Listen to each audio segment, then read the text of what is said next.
Welcome to JKP classes. कल supreme court ने CBSE के इवैल्यूएशन मेथड को मंजूरी दे दी है कि वो इस मेथड से कैलकुलेशन कर सकते हैं बच्चों के मार्क्स का। तो अब बच्चों में सबसे ज़्यादा कन्फ्यूजन इस बात को लेके है कि रिजल्ट कब आ रहा है, क्या इस साल सेकेंड में कोई बच्चा फेल होगा कि नहीं होगा, और इंडिविजुअल सब्जेक्ट के मार्क्स कैसे कैलकुलेट हो रहे हैं, कैसे जुड़ रहे हैं। तो सबसे पहले हम देखते हैं कि मेथड क्या है, किस मेथड से इस साल कैलकुलेशन होने वाला है।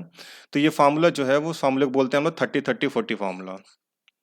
इस फॉर्मूले में क्या है कि 12th के जो मार्क्स हैं, अब 12th के यूनिट टेस्ट के, मिड टर्म के और प्री बोर्ड के, अब इन तीनों में से किसका मार्क्स जुड़ेगा, इसके लिए रिजल्ट कमेटी बनाई गई है। रिजल्ट कमेटी में कौन कौन मेंबर हैं उसकी बात हम अभी करेंगे, पहले हम इस मेथड को समझ लेते हैं। तो 12th के मार्क्स जो हैं वो उसका 40% वेटेज होगा, 11th के जो मार्क्स होंगे उसका 30% वेटेज होगा, और जो 10th के मार्क्स होंगे उसका 30%। 10th का मार्क्स, आपका 10th 5 सब्जेक्ट का होता है, 5 सब्जेक्ट में आपके जो टॉप 3 सब्जेक्ट होंगे, जैसे मान लीजिए कि आपका आता है 10th में मार्क्स आपका आया हो 91, 95, 92, 93 और 80। तो इसके जो टॉप 3 मार्क्स हैं, तो टॉप 3 मार्क्स आपके ये होते हैं 95, 92 और 93। इन तीनों का एवरेज कर लिया जाएगा, और जो एवरेज आएगा उसको कैलकुलेट करके आपके हर सब्जेक्ट में ऐड किया जाएगा। जैसे कि एक मेथड देख लेते हैं हम, एक सब्जेक्ट का किसी का कैलकुलेशन कैसे करते हैं। मान लेते हैं हम इंग्लिश का कैलकुलेशन कर रहे हैं। इंग्लिश आपका 100 पर मार्क्स का होता है पेपर। तो जैसा हम बोले थे कि 40% जो आपका है वो सेकेंड ईयर का मार्क्स है, 30% जो है वो आपका फर्स्ट ईयर का मार्क्स है, और 30% आपका बोर्ड का मार्क्स है, 10th के बोर्ड का। तो पहले 10th के बोर्ड की मार्क्स की बात करते हैं। मान लेते हैं कि आपके 3 सब्जेक्ट, जो टॉप 3 सब्जेक्ट हैं उसमें 93, 94 और 95 मार्क्स हैं। तो इसका जब हम एवरेज निकालेंगे तो ये एवरेज जो आएगा वो आएगा 94 मार्क्स। ठीक है, तो अब ये 94 मार्क्स जो होगा वो 30% में कन्वर्ट होगा। तो ये 30% जब कन्वर्ट होगा तो ये वैल्यू आएगी आपकी 28.2। ये आपका हर सब्जेक्ट में ये मार्क्स आपके 10th में ऐड हो जाएंगे। ये इंग्लिश हो गया, मान लीजिए नीचे हिंदी एक सब्जेक्ट बढ़ जाए अगर आपका, तो यहाँ पे भी आपका ये 28.2 ऐड हो जाएगा। इस तरह से आपका जो फर्स्ट ईयर का मार्क्स होगा, ये आपका फर्स्ट ईयर, ये आपका 10th और ये आपका सेकेंड ईयर। जो फर्स्ट ईयर का मार्क्स है, मान लीजिए फर्स्ट ईयर में किस सब्जेक्ट में आपका, इंग्लिश में आपका 80 मार्क्स था, तो 80 को जब हम इसका 30% कन्वर्ट करेंगे तो ये आएगा 24। मतलब आपका इस सब्जेक्ट में आपका हो जाएगा 24। अब आते हैं सेकेंड ईयर में। सेकेंड ईयर मान लेते हैं कि आपका जो इंटरनल है या फिर जो प्री बोर्ड है उसमें आपका 90 मार्क्स आया हुआ है, तो 90 कन्वर्ट करेंगे 40% में, तो आपका आ गया 36।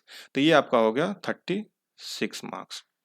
तो इस तरह से आपका इंग्लिश में 12th में जो मार्क्स हो जाएगा वो 36 प्लस 24 प्लस 28.2, यानी जो टोटल मार्क्स आपका इस साल बोर्ड में आएगा वो आएगा 88.2 इंग्लिश में।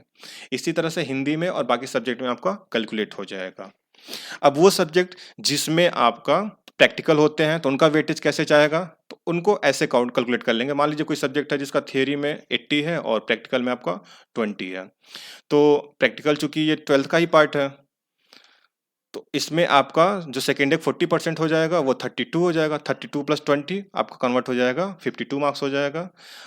10th का जो होगा वो 24 में काउंट हो जाएगा, और फर्स्ट ईयर जो है 24 में काउंट हो जाएगा। तो ये 24 ये आपका 100 मार्क्स हो जाएंगे। अगर कोई सब्जेक्ट ऐसा जिसमें थियरी आपका 70 है और प्रैक्टिकल आपका 30 है, तो यहाँ पे क्या होगा आपका, यहाँ पे आपका 10th का जो मार्क्स हो जाएगा वो 21 में कन्वर्ट होगा, और जो फर्स्ट ईयर का होगा 21 में होगा। क्लास सेकेंड ईयर जो थियरी होगा वो 28 और प्रैक्टिकल जो होगा 30, तो 30 वो हो जाएगा 30, 28 आपका हो जाएगा ये 58, और टोटल आपका 100 हो जाएगा। इस तरह से आपका कैलकुलेशन होगा सेकेंड ईयर के मार्क्स का। रिजल्ट कब तक आएगा, रिजल्ट आपका आएगा 31 जुलाई के पहले सेकेंड ईयर का और 20 जुलाई के पहले 10th का। रिजल्ट कमेटी में कौन कौन लोग होंगे, रिजल्ट कमेटी में टोटल 5 लोग होंगे। एक प्रिंसिपल उस स्कूल का, 2 सीनियर मोस्ट टीचर और 2 टीचर नेबरिंग स्कूल के जो सेकेंड ईयर में पढ़ाते हो। ये 5 मिला के आपकी रिजल्टिंग कमेटी होगी जो डिसाइड करेगी कि मिड टर्म के मार्क्स जुड़ने हैं सेकेंड ईयर में, कि यूनिट टेस्ट के या फिर प्री बोर्ड के, या फिर इवैल्यूएशन मेथड कैसे होगा बच्चों का। ये 5 लोग उसको डिसाइड करेंगे। क्या होगा अगर इस मेथड से, इस टैबुलेशन मेथड से होने के बाद कोई बच्चा एक सब्जेक्ट में फेल होता है तो उसका कंपार्टमेंट आएगा और उसको एग्जाम दोबारा देना होगा और अपना बोर्ड क्लियर करना होगा। और कोई बच्चा 2 या 2 से ज़्यादा सब्जेक्ट में फेल है तो उसे इसेंशियल रिपीट कैटेगरी में रखा जाएगा, मतलब उसे फेल कैटेगरी में रखा जाएगा, यानी कि वो बोर्ड फिर से देगा।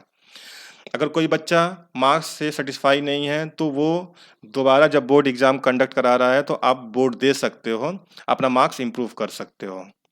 ये सारे मेथड हैं आपके मार्क्स कैलकुलेट करने के। आई होप आप लोगों को पसंद आया होगा और आपके ज़्यादा डाउट इससे क्लियर हो गए होंगे कैसे आपका इस साल का मार्क्स जुड़ेगा। Thank you. इस वीडियो को आप ज़्यादा से ज़्यादा बच्चों को शेयर करें जिनका ये कन्फ्यूजन है बोर्ड के रिगार्डिंग, उनका कन्फ्यूजन दूर हो सके।